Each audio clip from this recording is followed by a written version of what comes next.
It's time to get up and tell a Bible story, and I am so excited. Yes, Chelsea, we are excited. This is the first day of the new year, and here I am in living color. That's right, Chelsea, we're here, and we've got a Bible story, and I know you're late, so what's your excuse? Oh, Chelsea, it's not an excuse. The Lord had given me a message laid on my heart, and I've been working on it. Are you a slow learner? Well, it doesn't matter whether you're slow or not. No, I wasn't slow. I was just praying and trusting the Lord to guide and help us. And He does, and He cares. He does. He cares about everything that we say and we do for the Lord. And you want to do a good job? We want to do right. We want to do a good job. We want to make sure we study and we have it right. So, Chesley, we're going to get into this story. Oh, then I got to sing that theme song. Yes, you do, Chesley. Let's sing that theme song. Oh, this gospel train is chugging at the track, chugging at the track, it's chugging at the track. This gospel train is chugging at the track, chugging to the glory land. Get on board this gospel train. Yes, you can. Yes, you can. Get on board this gospel train. Yes, you can. Yes, you can. Yes, Chesley, gonna see Jesus up in the glory land. We look forward to that time. But until then, we're going to work for Jesus. That's right, Chesley. Until then, we are going to work for the Lord. All right, Chesley, today the title of our lesson is When Samuel Awakened Eli. When Samuel Awakened Eli. Oh, he's going to get in trouble. No, Chesley. We'll find out what this story is all about.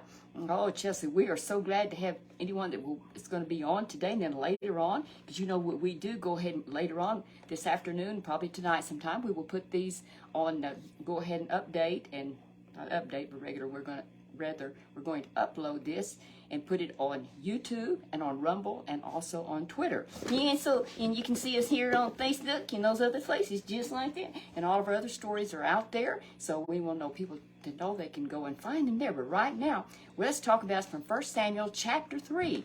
And I know it is down Hannah. Yes, Hannah, she loved the Lord, but this was way back in early Bible days, a long time ago. And she didn't have any children, and she wanted a child. And so she prayed, and God helped her. She prayed, and God helped her. She said, Lord, if you'll give me a child, give me a little boy, I will dedicate him to the Lord. He'll be all the days of his life. Well, that's really a big thing to do. It is a big thing to do. But she knew that things were really being bad there in Israel. It was terrible how that Eli, the priest and the prophet, he wasn't doing the right thing. He wasn't doing a good job, and his sons were so sinful, and he did not stop them. And they were very concerned. She and her husband Elkanah, I'm sure they were concerned about it, and they prayed about it. And so she was trained, and she wanted a son. She wanted a son, and she said, I'll dedicate him to you, Lord. And she was going to let the Lord have him all the days of his life. And she wasn't going to go get him. No, she wasn't. She was going to raise him for a little while and then take him to the temple. That was her plan. So she had a plan that she was going to do. She knew what she was going to do. She was going to dedicate him to the Lord. And before she did that, is she going to teach him? Before that, she and her husband Elkanah, they were going to teach and train.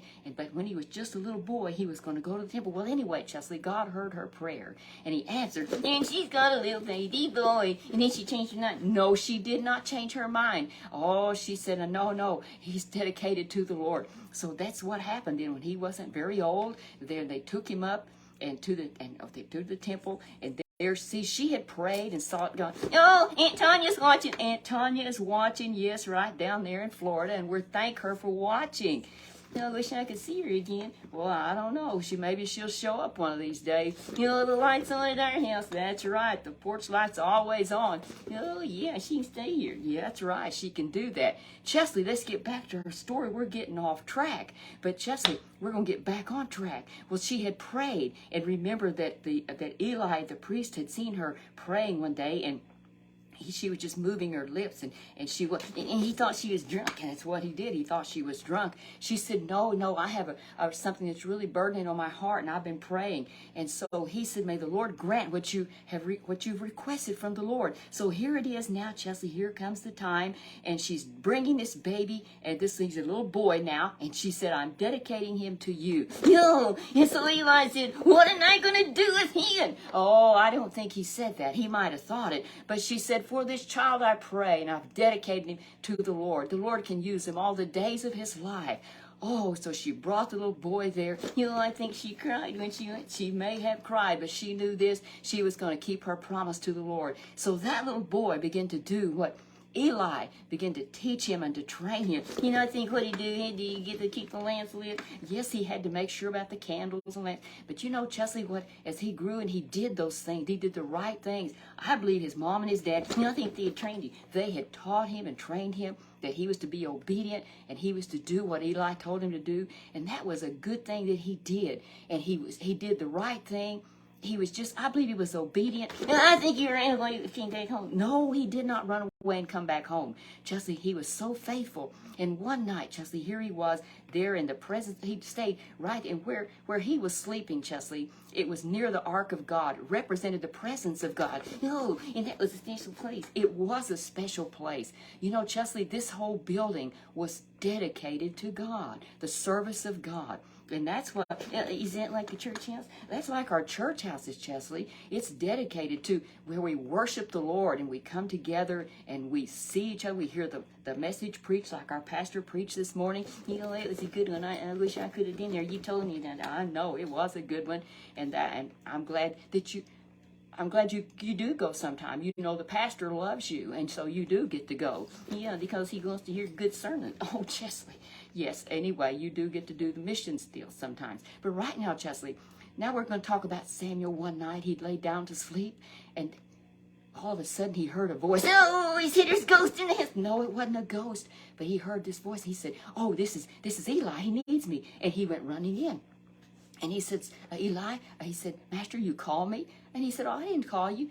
Go back to bed. And so he went back to bed, and a little bit he heard it again. Oh, not to heard it 2 times. You know what I'm going to do? I'm going to go in there and say, no, I'm going to get dead with you. I'm scared. You know, Chesley could have done that. This morning, this is what our pastor said actually happened. His little grandson came. We were staying with him the other night, and he was scared, and he came, and he awakened, and he said, I'm scared, and I'm getting in bed with you. And so, they want a safe place.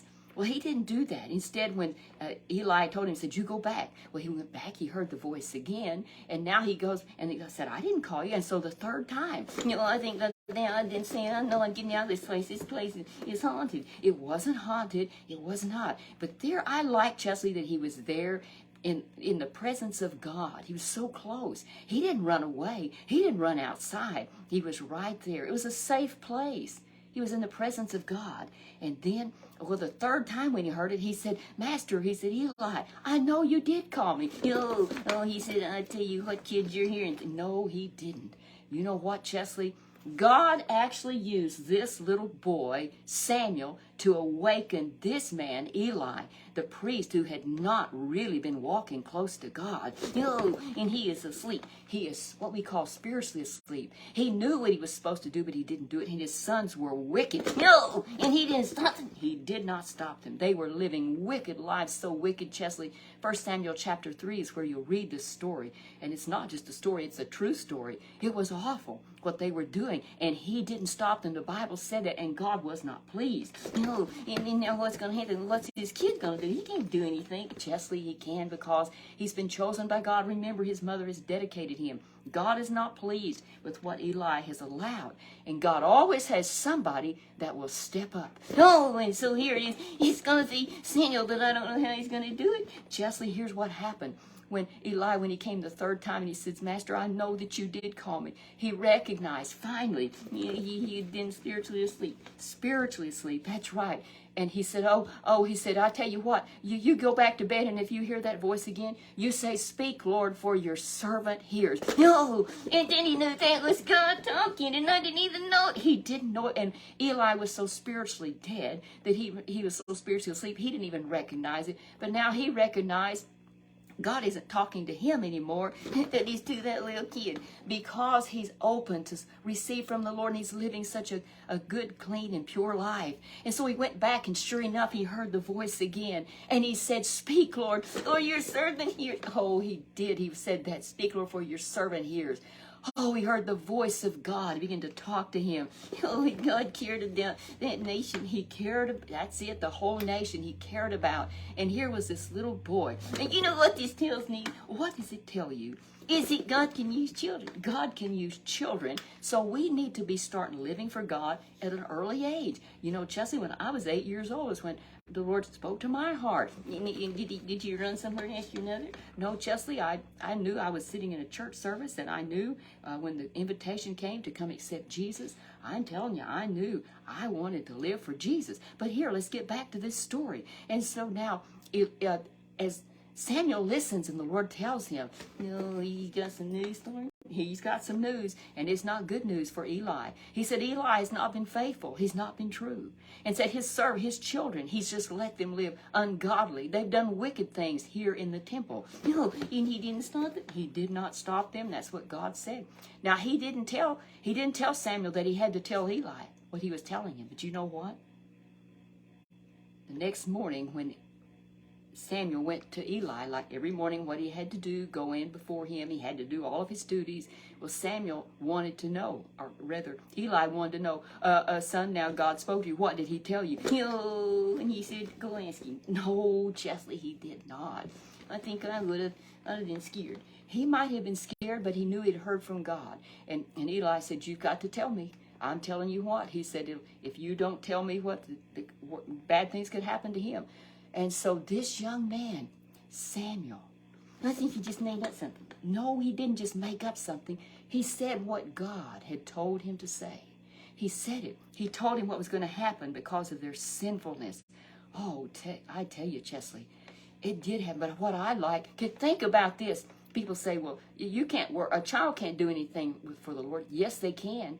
You know what? They can tell others about Jesus. And, they can win them to the Lord. And this is what I like. The Lord used this young man. We don't know how old was he. We don't know how old he was, Chesley. We just know the Bible said he was very young when he went there for the first time. And he lived there. But he spoke the truth. And you know what? And Eli said, that's right. It's the truth. And thanked him for speaking the truth. But you know what? It happened just exactly. Eli lost both of his sons, and Eli lost his life. And Samuel said that God had a man. He was a little boy. Now he's grown up. He's a man, and he stepped up, and he took the place there. He stepped in where that Eli had been speaking, and he was the man. God installed him as the priest and the prophet, and he did a wonderful work for years and years and years. Let's see something. When Samuel awakened Eli. It should have been Eli that was teaching and training him, and he did tell him some things, but he really wasn't walking close enough to God to even hear from God. God was finished with him because he was disobedient. But Chesley, I'm glad that we can step up. Every one of us. God may not want us to be a preacher, may want us to be a singer. It might be a postman. It could be any kind of jobs, a secretary. You can be. There's all sorts of jobs we could think of.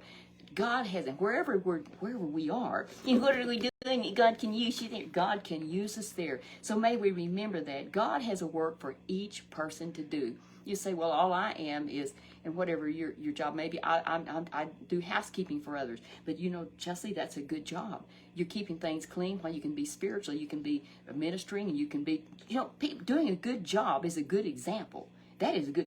I think that's what Jesus did. That's what Jesus would do. Yes, I really believe he obeyed his parents while he was home. I think he did a good job. And if he worked in the carpenter shop, and he very likely did, I think he did good work wherever he was. And then when it was time for him to go into the ministry, he was all prepared to be obedient. He was obedient to his parents, and now he was obedient wherever he went. So we have a good example in Jesus. He is our example. God has a work for each of us to do. Be faithful, be obedient, and love Jesus with all of our heart. And take him seriously. Now, be serious. Some people say you have to go to your 12. You do not have to wait until you're 12. Some people say, well, when Jesus went to the temple when he was 12. So you don't have to give your life to Jesus until you're 12. You can do anything you want to until then. Well, that isn't true. I was 8 years old, and I knew Jesus wanted me to live for him. So let's love the Lord and serve him. Love Jesus with all of our heart. Take him seriously now. God used a little boy who listened to God to awaken a priest and a prophet who needed to be awakened. You know what? God can use, he can use children to, maybe there's an adult that doesn't live for God, and maybe they once did, and then now they don't, and a child can speak to them. The Lord can use children. And he does, and I'm so glad that he did. And see, is he using me? Well, Chesley, you know what? He is using you. Now, and I used to be a tree. That's right. You used to be a tree. And now here you are as a ventriloquist figure. And you're the voice of me. And we get to tell these Bible stories every Sunday afternoon. So we want to say goodbye to everyone now and thank them for listening. And we look forward to being back next Sunday afternoon. And that this is the Thursday of the new year. And I think we started right. We started it right, Chesley. And here we've been to church today. And now we've told our story today. And now it's the bad part. What's the bad part? You're going to stuff me in a trunk where there's a skunk. No, Chesley, you're not going to be stuffed in a trunk. You've got a nice big trunk. I know it is. It's a nice piece of luggage, really. And I know that you're going to stuff me in there. And Chesley, you say stuff, and that sounds so bad. But and you're going to turn my legs up. Chesley, I know, but you don't have, they're just made out of cloth. And they're just like a nothing. Oh, no, Chesley, you're stalling. I've caught you. Tell everybody goodbye, and you'll see them next time. And goodbye, Antonia, and I'll see you next time. And I wish you could do something about this. Chesley, you're fine. And see, I'm going to have all those other little critters there in bed with you. And I know it's too crowded. Chesley, you're just making excuses. We'll see you next time. You be blessed until next Sunday afternoon. Always keep working for Jesus. Goodbye.